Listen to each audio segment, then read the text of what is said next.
everybody and welcome to Let's Play Dwarf Fortress, the collaborative LP. This is my first recording, official recording, of my stint, the first year of the Dwarf Fortress collaborative LP that has just begun.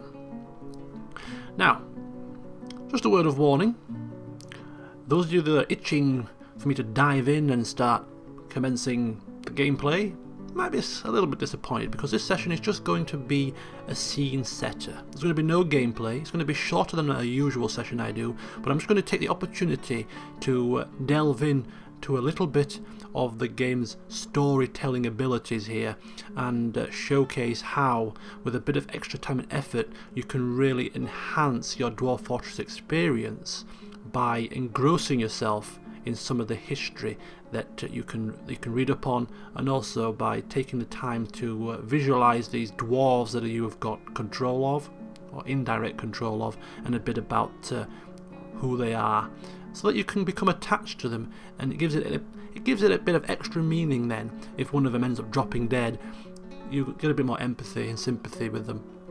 So yeah, that's what this session is going to be about. Creating the start of this story, the story of this fortress, the story of these founding 7 dwarves. Will this fortress grow into prosperity or crash and burn? Time will only tell.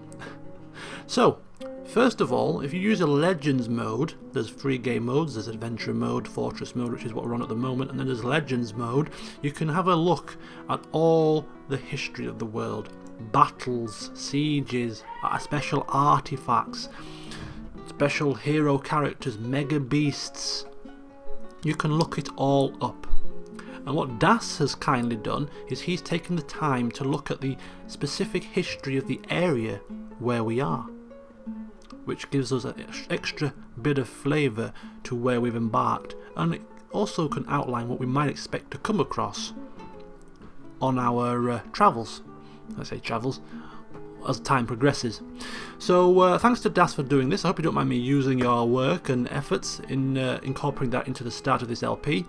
I'm sure you won't, but yeah, thanks for taking the time to have a look at this. It makes a great starter for this specific LP.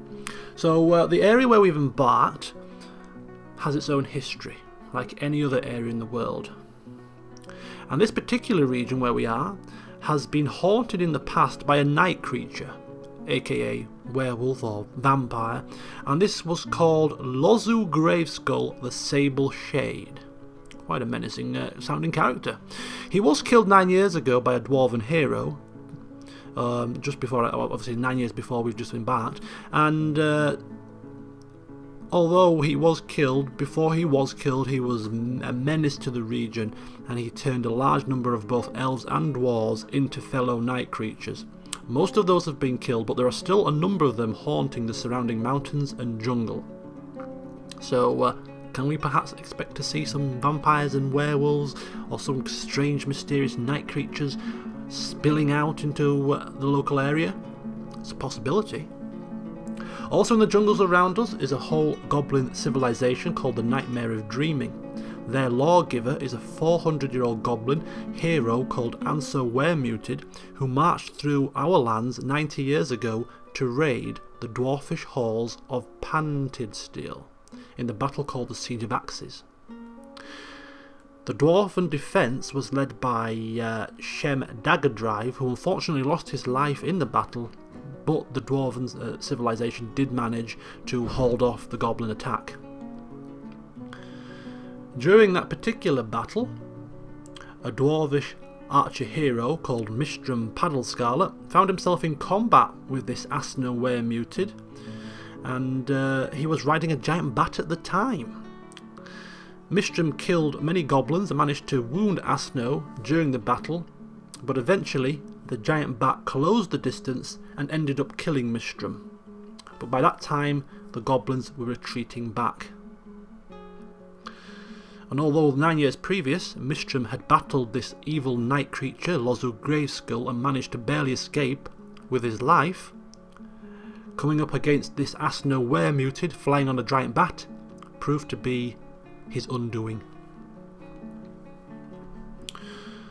So, if this Asno character decides to lead an attack against us, he will be bringing trolls, giant bats, giant toads, rutherers, which are large cave creatures, and a cave dragon. Sounds to me that this Asno character might be a little bit of a handful if he shows up, because I know for one I am not going to be able to deal with trolls, giant bats and cave dragons.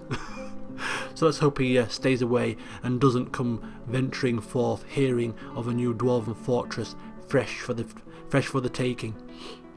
And also just to the south, a short distance away, there's also a troll lair called Sable Dusks. So as you can see, a little bit of extra research using the Legends mode, and you can just read up on the history of the area, and it just gives you that sense of where you are and what to expect, or potentially what to expect to show up whilst you're playing. And if, for instance, this Asno character, this Asno were-muted goblin lawgiver comes riding on through, at least we know who he is before he kills us. So thanks to Das once again for doing that extra bit of research, much appreciated, and we now have a sense of where we are in the world. So moving on then, we also have U. If you press the U key, we can have a look at the units in the area. And the main units we're going to be interested in is the dwarves themselves. We have 7 dwarves that have come from a civilization. The civilization called the famous Primitive Hammers. We founded our own little group, which we have called the Braided Bolt, and we are now looking to create our own fortress, which is called Colivus, or Wheel Mine in the common tongue. So that's where we are, that's where we've come from, that's what we're creating, and our 7 dwarves will be the founding fathers of this Colivus. And if this Colivus thrives to be an epic fortress, you know, that lives in the history of time as being an absolute boon to the dwarven civilization, then we will remember these 7 dwarves fondly. Alternatively, this fortress could be a massive catastrophe, in which case his 7 founding fathers might be best left forgotten. Time will only tell, and our guiding hand will be the dictator that determines if that is going to be the case. So go back to the unit key. Now this game contains a whole host of information, not just about your dwarves, but about everything. Every animal has a description, and it's absolutely great, particularly when if you get yourself into the midst of a battle. The report log of the battle itself is absolutely amazing in terms of its depth. You have fingers flying off, you have lower left 5th ribs cracked. It just goes into absolute great detail about the battle, and it's sometimes quite vivid, and it really does paint a massive picture as to what's going on if you take the time to look. So we have the citizens, more about them in a minute. We have the pets and livestock that we have available to us. We have 2 cart pullers, the pullers of the caravan that brought us here, 2 yak bulls, which means they're 2 male yaks which can't mate, unfortunately, but never mind, we can always chop them up for some meat later if we get hungry. We have hens and roosters for laying eggs and butchering for meat if we need, and we have a couple of cats to kill vermin and a couple of dogs to stand guard should we need to use their abilities to spot thieves as they come encroaching upon our lands. And moving across to the Others tab, which is slightly more important, this shows you what other units are in the vicinity. Predominantly creatures of the world, so if there's any menacing creatures that might prove to be a problem to your fortress, they will be highlighted here in the Others tab of the Units section, and we can see that we only have to contend with an eagle and an armadillo sow. Not too menacing, but if you press C on this menu, you can actually zoom in to its location. So that's where the eagle is, up in the upper right corner, as you can see my little cursor here. That's where the eagle is, and if you go back to it and view the creature, you get a description of it. Just in case you don't know what an eagle is, I suppose. A small bird of prey, gigantic, with brown feathers, cinnamon skin and black eyes. So again, the descriptions there. That lots of detail is included, even about just meaningless animals. You can still get a bit of extra information should you need it. We also have an armadillo sow, and again we'll view that. Small mammal with leathery hide, it can roll into a ball and escape its predators, and again some more description. So those are the only two creatures in the vicinity at the moment, nothing for us to be overly concerned with. I don't think either of those are going to end up killing one of my dwarves, but we need to constantly keep an eye on this tab just to make sure we don't miss any potential dangers creeping up towards us. And of course the last tab is dead or missing. Any dwarves that go missing or end up dead will be listed here. We want to hope that this list remains pretty small. I don't want to see anybody dead or missing on my first year, but it could happen. Hopefully not. It just say there that the year is still young, giving us a warning that, well, something could just happen. So that's a little bit about the units list. So going back into the units list then, the main purpose of this session is to set the scene. We've had a bit about the history of the area we are. What about the 7 founding fathers of this new fortress? Let's have a look a little bit about them and see what they have to offer us. So first of all, we've got our miners, we've got English. Now if you just press enter here, V for view, sorry, and then enter, we can have a look at a whole host of information about that particular dwarf. So English is our miner. He is we've got about who he worships, and then we've got that blue text about where he's come from, we know that, and then we get his age, he's 80 years old, which I think dwarves live to around about 200, so he's just sort of reaching middle age, and it gives us his date of birth. And we get this lovely detailed description of his physical attributes, so we could just almost read that, and somebody with some artistic talent, unlike me, I have not an iota of it, but you can go away and you can just draw this character, get a visual representation of him, bring him to life, should you be that way inclined to do so. And you can see he's fat, clean shaven, he's also got clean shaven hair, low cheekbones, double braided moustache. You get this picture of this character. Absolutely delightful description. We get that he's very slow to tire, rarely sick, and agile. An agile fat dwarf.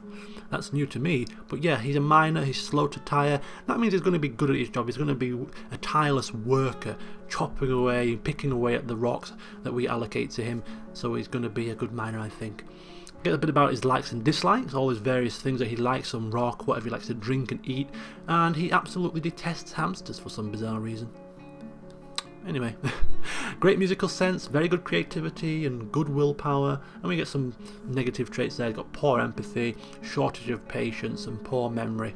Calm demeanour, only rarely feels strong cravings or urges, isn't given to flights of fancy, and some of these I just really love some of these things. Like here, he rolls his eyes when he gets annoyed. He laughs very loudly when he's surprised. These little quirks you can just build up. The more you read about this, the more you read into it, the more you can just visualize this character, and then you bring him to life through these little quirks and nuances that he might have. You can just picture him rolling his eyes when somebody's really ticking him off. Or rolling his eyes when he sees a hamster running by his foot as he's picking into the rock. So that's a bit about English. Now that's his description. Now if we go back and we go to the view unit screen, and then rather than pressing enter to enter the thoughts and preferences, we press the R relationships key, we can see who he's friends with. We can see who he worships, the 2 deities. We can see who he's friends with. He's friends with his fellow miner Erdim. We can see that his long-term acquaintances with the rest of the dwarves that have come along for the ride. And if they're in a relationship, they can get into relationships, married. It will show you here.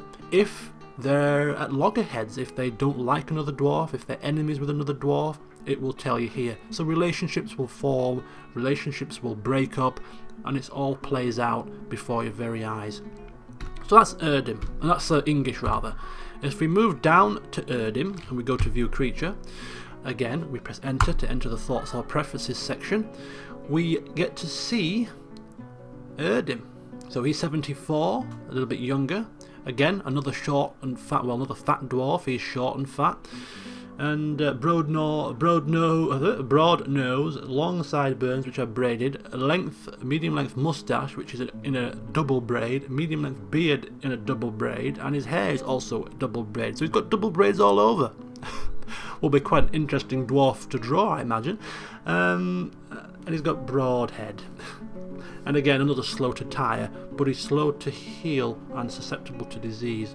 So potentially another pretty decent mining dwarf.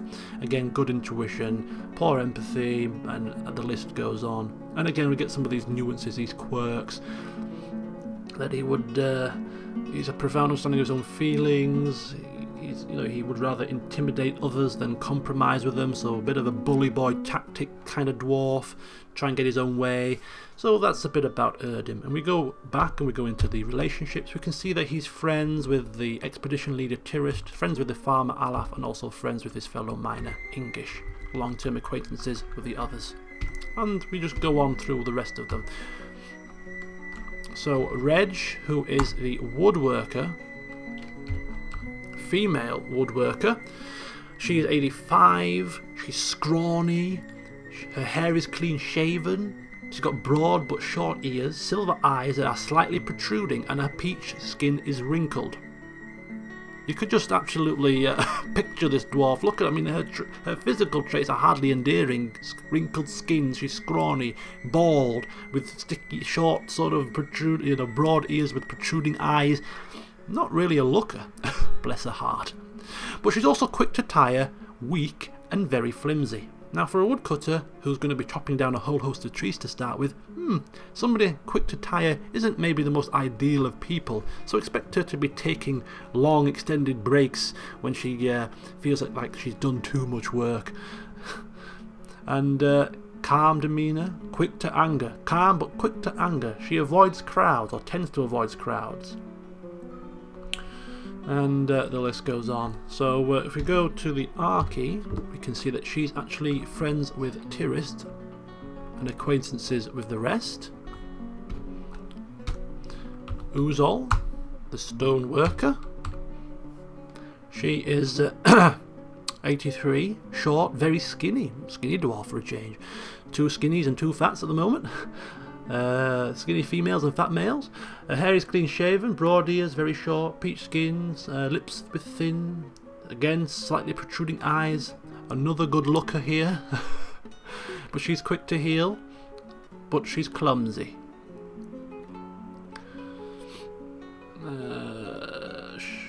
She detests purring maggots. Strange. So she's got a great ability to focus, very good creativity, and a sum of patience. Now she's going to be our stone worker, is she? Uzol. Yeah, she's our stone worker. So she's our mason. No, she's our mason rather. Mason, stone detailer, mechanic, and architect. So having a high level of creativity, sum of patience, and good ability to focus might do her well in that profession. Might create some nice masterpiece furniture, should she put her mind to it. Okay, so just pausing it there. Lots of shouting going on at the moment in the background, I do apologise. Yes, we get a bit about Uzol here. She's a meagre ability with social relationships. But she's quick to anger, occasionally overindulges, she appreciates art and natural beauty, dislikes intellectual discussions, very trusting, candid and sincere in dealing with others, and so on and so forth. She often snaps her fingers when she's nervous. Another little quirk there. And that's Uzol for you. So we go back again, and excuse me, there we go, and into the relationships, and she doesn't have any. She's acquaintances with all of them, but she doesn't really have any friends to speak of. Bless her little heart, maybe she'll have to work on that. So here we have Nomal, the stone crafter. Nomal. Gem cutter, gem setter, wood and stone crafter. Look at his traits. Again, we have the physical stuff. We're going to just ignore that now. I'm going to focus on the lower end of the spectrum. Great feel for social relationships, a sharp intellect, willpower, and the ability to focus. He almost never feels discouraged and can handle stress. He truly treasures the company of others, loves a good thrill, has a fertile imagination, and tends not to openly express his emotions, so a professional demeanour. He's also open-minded to new ideas, although might act impulsively occasionally. But on the whole, you look at those traits, good with social relationships, sharp intellect and willpower, a very bright dwarf, one that can handle the pressure of a situation and has a professional demeanour. Does that not sound like the perfect expedition leader? Someone that people will flock to for advice. Somebody that will be a tireless manager, worker, a great bookkeeper. Does to me, which is why I'm going to give him those jobs, bookkeeper, manager. But he's not, for some strange reason, the expedition leader. Although he is friends with the expedition leader. Why is he friends with the expedition leader? Perhaps it just might be because he's trying to butter her up a little bit to sort of wheedle his way in to the expedition leader kind of role. Maybe he's the main person pulling the strings, and this expedition leader is only expedition leader because she has friends in high places. I don't know. This is the kind of stuff you can bring to the fore yourself. This is where you can bring your own RP elements and your own imagination to the game to create your own story. But yeah, he has got the great stats to be a bookkeeper, a manager, a great leader, but for some reason he's not been selected as expedition leader. This character has. Tirist. She is very flimsy, never a good start. Although she's got great musical sense and a natural inclination toward language and good intuition, she has meagre creativity, little willpower, an iffy memory, and a little patience. Not good stats for an expedition leader. Although she can handle stress, she's rarely happy or enthusiastic, so if you need some motivation at a time of crisis, do not come to this woman. So yeah, this again enhances the fact that why is she expedition leader? If you go to her relationships, you can see that she has the most friends out of all the dwarves. She has 4 friends. She's friends with 4 of them, acquaintances with the other 2. So maybe she's a well-connected dwarf. Maybe, as I said, she has this higher up friend, maybe a family member back in the mountain homes in the civilization we've come from that have appointed her as an expedition leader because of her status rather than her actual ability. And because of that, Nomal has taken the opportunity to befriend her just to sort of wheedle his way in and try and get himself and raise his own status because of the fact that he has this intellect and this ability in social situations. Time will only tell. And that leads us into the final dwarf, which is the farmer Alath, who is not really remarkable, but she has poor focus, iffy sense for music, poor analytical abilities, poor memory, bad sense of empathy, poor kinesthetic sense, and lousy intuition. So we're not going to be picking her to do any diplomacy or any trading, but she's a tireless worker, quite durable and quick to heal, so at least she'll get the job done. Picking herbs and planting crops and retrieving them. She's a doer. She's not a thinker, she's a doer. And sometimes in a fortress, you just need somebody that's going to do what's asked of them. And she fits this bill nicely. So there you go. 7 dwarves. No dopies or sleepies to be seen, but plenty of character traits to delve into. So that's how our collective works. We've got a couple of miners that are fat and a couple of ugly looking female dwarves. We've got a really gifted potential second in command, bookkeeper / manager. We have a really hopeless leader and a tireless working farmer with no intellect at all, pretty much. A nice collection to get your teeth into and sort of flesh out their story.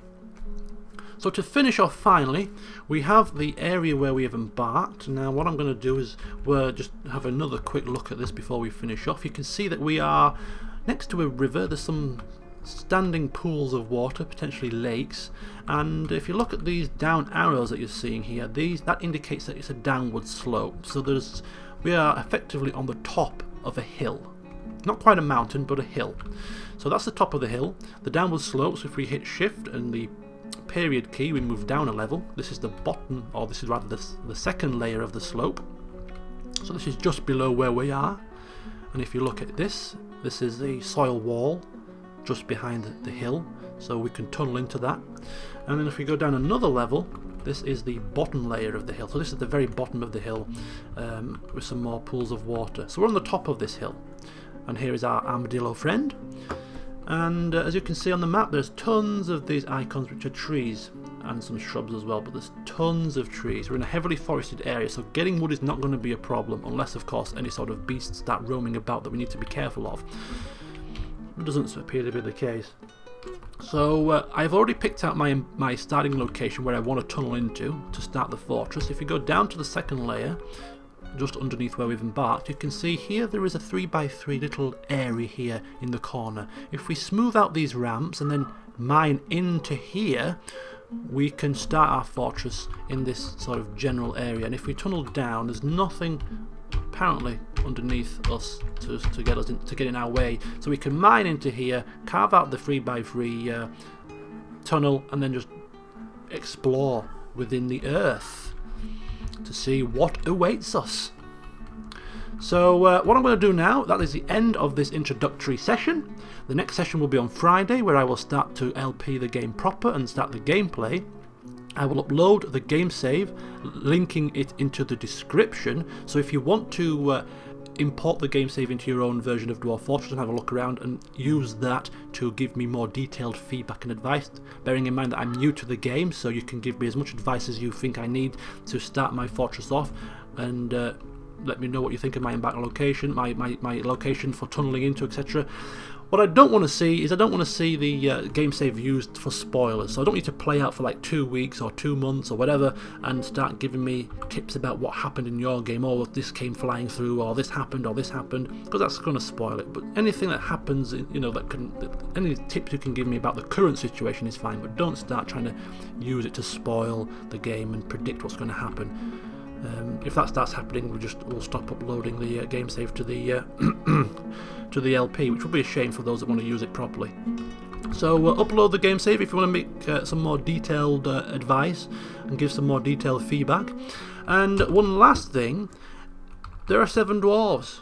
They have not overly complicated names this time. I have seen some really complicated dwarven names, but these aren't too bad. But it would be great if you want to suggest some names. You can alter the names of these dwarves, give them nicknames, which will serve as the names that we use in game for them. So if you want to name a dwarf, there is a link in the description to the forum, and in that forum is a topic where people are suggesting dwarven names, and they will be picked according to which names I think suit the dwarves' character profiles best, and we'll have ourselves some dwarves named. Now there are going to be tons of dwarves, there's some migrations to happen, dwarves will die and new ones will come along, so there'll be plenty of opportunity for names to be chosen, so don't worry if yours isn't chosen straight away. I'm sure it'll be chosen in due course. So if you want to name a dwarf, head over to the forum and put it there. Alternatively, you can just leave a comment on the comments page of this video, and I'll also look at that as well. But I've gone on for long enough, almost half an hour, and join me next time on Friday for the start of the gameplay proper. See you then.